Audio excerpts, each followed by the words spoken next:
First Draft, an absurd comedy by C.O. Ebert. It all started when Domita noticed two people she presumed to be emergency medical technicians, and she presumed correctly, get on the train at Trenton.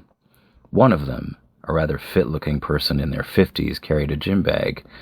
Now, chances were, if Domita ate her peanuts and her very mild peanut allergy flared up, one of these EMTs would realize she was having an allergic reaction and would almost immediately be able to administer care. Still, better just put this here, Domita thought to herself, as she moved her allergy alert necklace to be more visible under her collar. Domita Daniels was no one's fool, but like any of us, Domita could be a fool if the reward was good enough. At 38, Domita was the owner of a successful gallery in the Old City in Philadelphia. She held a Ph.D. in art history, was a respected author, and was the first woman of color to receive the Delman Prize, which had paid her way through both her master's and doctoral studies. Domita was also a successful artist. People who didn't like modern art would often comment when they saw her work things like, "Ooh, but I do like that." In other words, she could paint modern art that people who don't get modern art actually liked. Domita really liked peanuts. If she weren't allergic to them, it's safe to presume she would still like them, but less because they wouldn't be the forbidden fruit, fruit being a metaphor for nuts in this case. Eating peanuts made her turn all red, pass out sometimes and cough, occasionally worse, but it had never been fatal. Domita especially loved those peanuts that come in the little plastic bag, the ones where the salt stays on the peanuts and you don't lose all the salt at the bottom of the bag. She kept such a bag with her, and when the opportunity, like this one, which had just presented itself, came along, that she could eat them and get care right away, Domita would indulge her vice. Before, my sweet listener. What do you mean? Why did I call you sweet? Well, when writers in written text directly address the reader, they say, "Dear reader," so I'm calling you sweet listener. Anyway, before, my sweet listener, you sit too much in judgment of my protagonist. Yes, Domita is going to eat the peanuts. Let's see when I have a chat about this. Firstly, it's how the plot unfolds. Beyond that, though, Domita is no more foolish than someone who has a drink when they're on antibiotics and the doctor specifically said not to drink alcohol. Or people who go out in their car in an ice storm because they really need something, which they definitely didn't need. She's not any more foolish than you were 2 Thursdays ago. I shouldn't, said Domita to herself, but these are the ones that are salty and not oily, and oh God, they're so good. What? Yes. Domita's internal thoughts are an awful lot like dialogue, and they'll be basically presented as dialogue. Originally, this was going to be a film and not a short story. You'd be hearing a voiceover with a little echo effect, dubbed over by the actress who was playing Domita. But since this is a story that's being read as an audiobook, you'll get it as a dialogue presentation with a slight variation in my voice that hopefully, with the help of context, will tell you when you're hearing Domita's internal monologue. Okay, she doesn't literally have to eat the peanuts, but she has to in a plot sense if we're going to have anything happen other than this wonderful, incredible character sitting on a train all day. Domita rode on the train to the next stop. Some people got on and others got off, and the train continued. The train arrived at another station. Its brakes screeched to a halt. More people got on and off. Huh? I couldn't hear you. Oh, let her eat the peanuts? Oh, thank you, I will. I could have just gone on with more and more and more stations. Domita bit into her first rewarding salty bite. It was so good. The pleasure centers of her brain fired up, but her body was reacting with her allergy, and it seemed a little worse than usual this time. She was swooning a bit, but she went back to the pleasure of the peanut taste in her mouth when she saw the EMT was already heading over toward her. But then time seemed to compress, and her consciousness went somewhere. She went into a tunnel of light thoughts and emotions composed of a crystal symphony brought into physical form.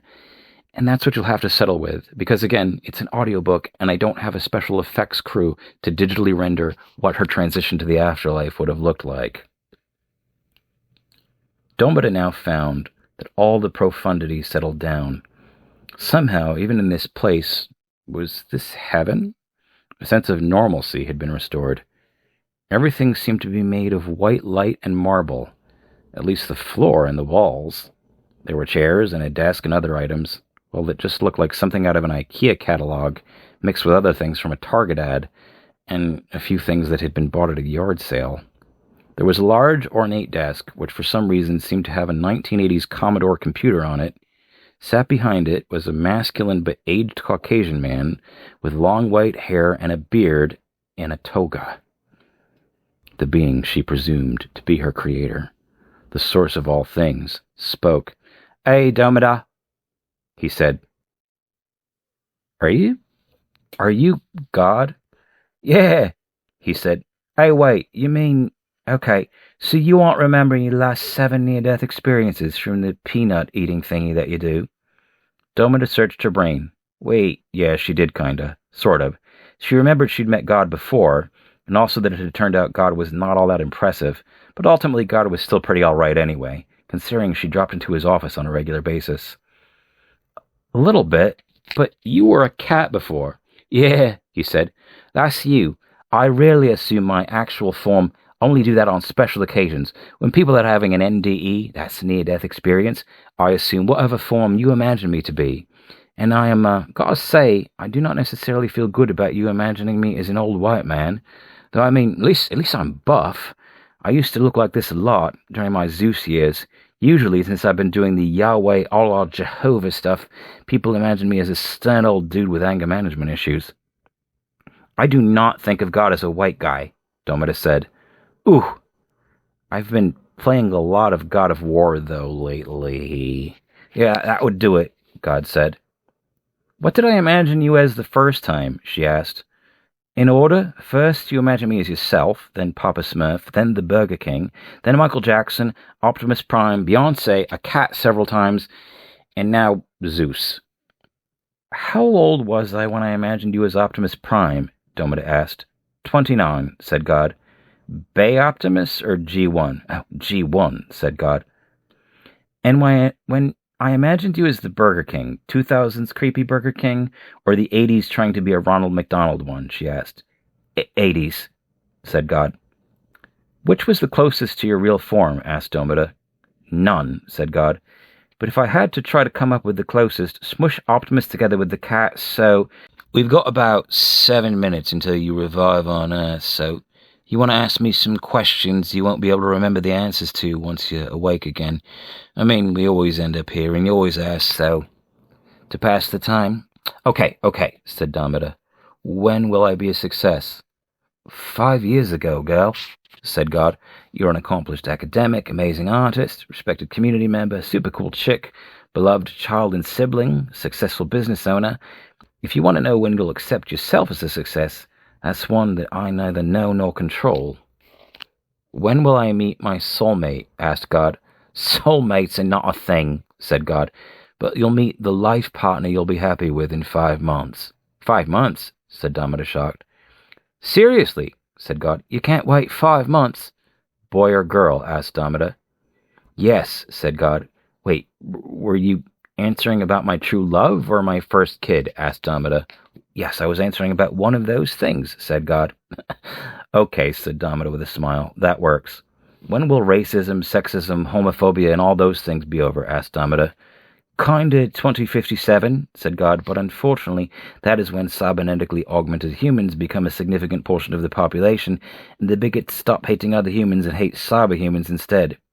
"So when do we get rid of bigotry altogether?" 2063, when the cyberhumans save the rest of you from something stupid you all do, and I reveal myself plainly to the world and tell you to stop worshipping me, even being concerned about me at all, because that's not what I want. "Wait, so then what happens to religion? What happens to spirituality once you reveal yourself that way?" asked Domita. "Well," said God, "it turns out religion was right technically but wrong essentially, and atheism was wrong technically but right essentially, and ghosts are allowed to vote. So Christianity, Islam, Judaism, Buddhism, Hinduism, did none of them get anything right about you?" asked Domita. "Okay, you know the part of the Bible where it says I don't like figs?" asked God. "No." "Well, it does. It says I don't like figs." "What else did religion get right?" Figs and the ancient Minoan religion was right that my real divine name is Hubcap. Hubcap? Asked Domita, noticing that, as she said it, she had never realized what a pleasing and pleasant sound it had. Hubcap. Hubcap. Praise be to Hubcap, our creator, Hubcap. Yes, but I would prefer you call me God, seeing as what Hubcap means to you.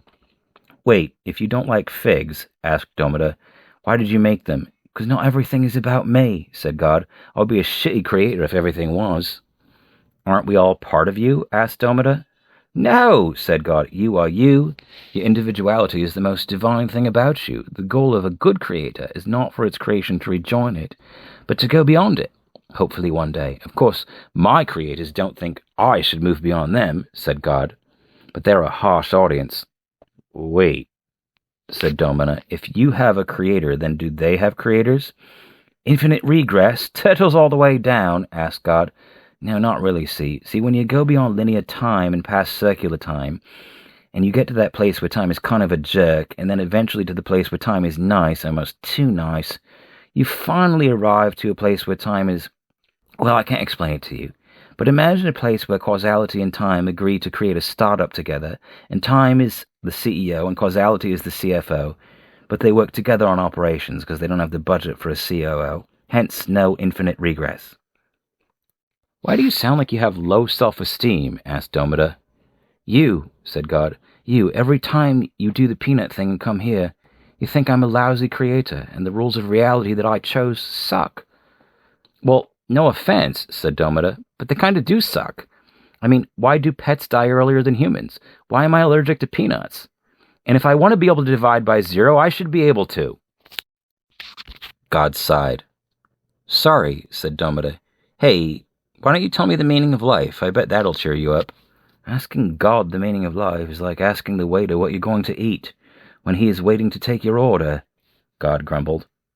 Okay, look, I mean, how do you know that the rules of reality that you have are the right ones? Asked Domita. Do you really think I didn't have earlier drafts and all kinds of revisions and edits? That I just set this thing running? God retorted. All right, follow me. God opened a safe that Domita had not noticed before. In it were a series of what looked like movie scripts, all titled Universe Draft. These are all different versions of reality that I played with before this one. I ran all of them in limited form, of course, but yours was the first one that finally worked.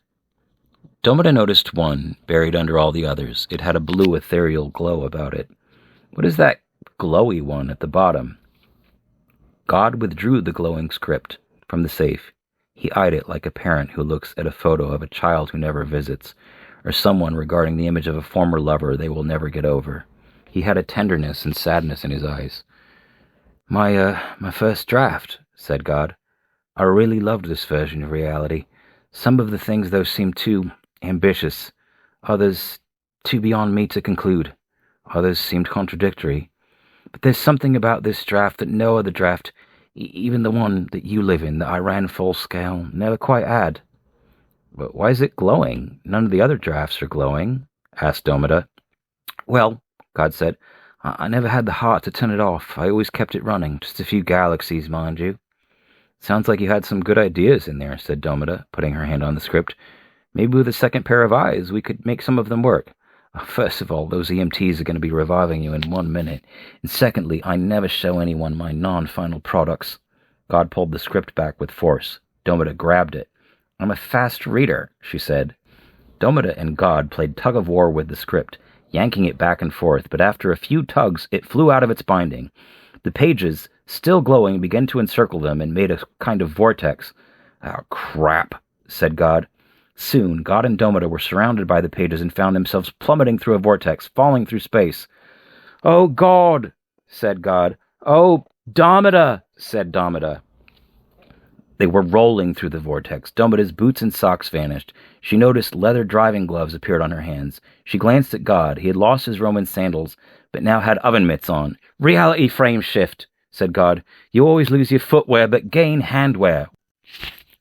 Why on earth is that? Asked Domita. Why not that? Responded God. They came out of the vortex and landed in what seemed to be the grass in front of Independence Mall in Philadelphia. We're back on Earth, said Domita. Yes, said God, but this is the Earth of the first draft. Earth is one of the few planets inside one of the few galaxies I kept running in the original version. You're telling me that this is a completely different set of rules of existence, yet somehow there's still a Philadelphia.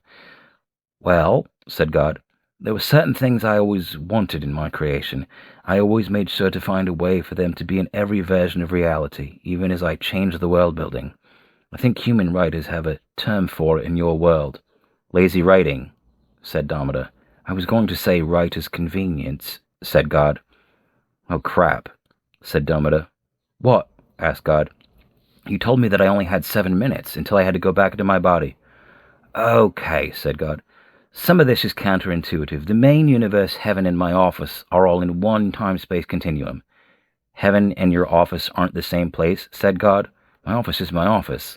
Life-work balance, said God. Anyway, this place has its own time continuum. So we could spend a century here and get back to my office, and there's still time to put you back in your prime Earth body. That said, you're not a spirit here. You're basically physical again. Am I immortal here? Asked Domita. In the sense that you can die? No, you are mortal. But you don't have any powers here, and you can be injured and become sick. And, same for me, God answered. Wait, said Domita, you're God. You said you made this universe too, so how can you be mortal here? Well, funny thing that, said God. Remember when I said my first draft was very different from your universe?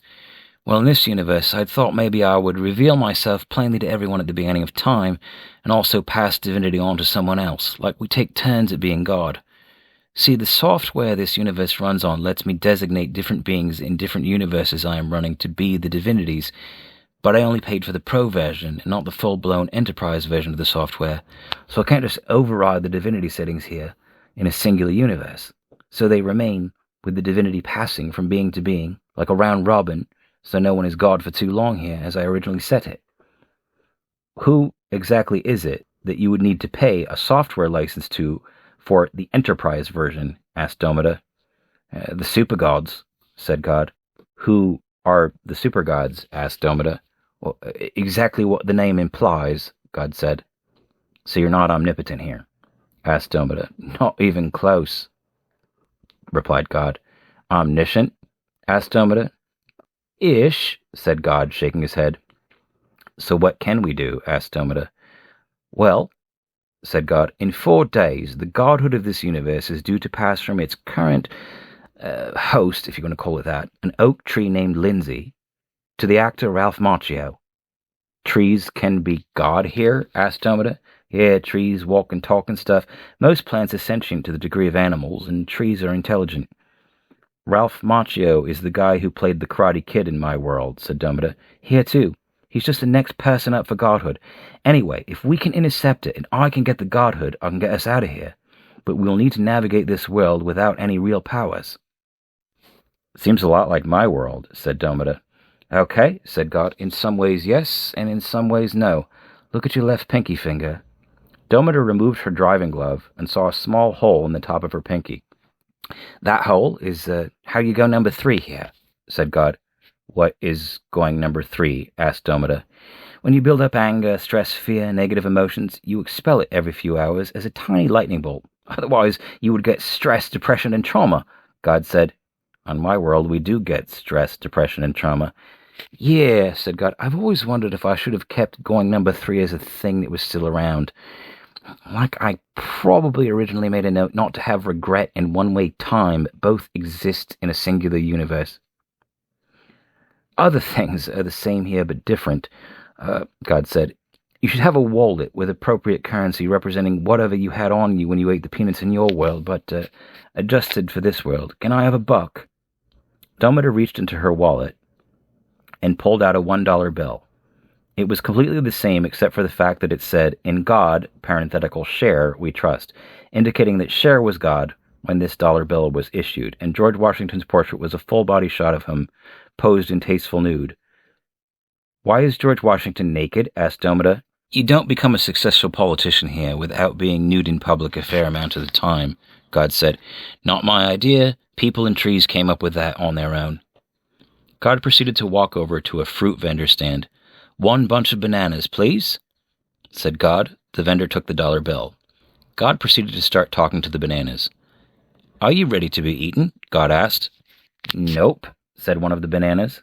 God proceeded to question them one by one, getting a no, no, ready but not ready to be eaten by you, and finally a yes. Fruit can talk here? Said Domina, feeling momentarily stressed until she expelled a small staticky number 3 through her pinky. Yes, said God, and you need to ask any kind of food other than soda, which you're allowed to drink whenever you want, if it's ready to be consumed. Otherwise, you will not absorb any nutrients from it. And next time you need to go number 3, go to a restroom. Sorry about that, I guess. Anyway, so we've got to get to wherever this godhood transfer ceremony is, Domita said. Milton Keynes in the UK, said God. Why there? Asked Domita. What place could I have said that would have seemed totally logical from your perspective? Asked God. Fair enough, said Domita. So, if we get to Milton Keynes and one of us gets the divinity from the tree, her name is Lindsay. Right, I'm sorry. Gets the divinity from Lindsay before she can transfer it to Ralph Macchio. We can get out of here? Yes, said God. One of us being me, of course, who gets the divinity, but we can work out the finer points on that later. Let me ask you something, asked Domita. Is it, possible you didn't lose your powers, and this is all some kind of ruse to teach me like a life lesson thing? You're wondering if maybe God didn't lose his powers, God said slyly. And old God might be playing a trick on you, huh? God said with a wink. Is that what's going on? Asked Domita, hopefully. No, said God, I have totally lost my powers here. All right, said Domita. We both need shoes, and unless a 70-year-old dude, but who's somehow totally jacked in a toga is more normal here than on my world, you need less flamboyant clothes. A toga is not flamboyant. I do need other clothes, said God, ones that perhaps are a bit more flamboyant.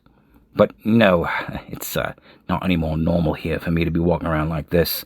And I can't shapeshift. I mean, I could switch between the form you gave me, this one, during a near-death experience, and my actual form, said God. Let's see your actual form, then, said Domita. You promised to not body-shame me, said God. Oh, I would never, said Domita. My girlfriends and I did a lingerie body positivity shoot on a beach for Instagram. I would never body shame anyone. All right, here goes. God shifted around and soon was a 3-meter-tall geodesic metal sphere with eyes on every faucet. Out of the back of the sphere came 2 huge eagle wings, and the whole structure was supported by 4 spoked wooden wheels. Here's me in all my authentic glory, said God. Oh! said Domita. Change back! God returned to his Zeus form. You just bloody body-shamed your creator, said God.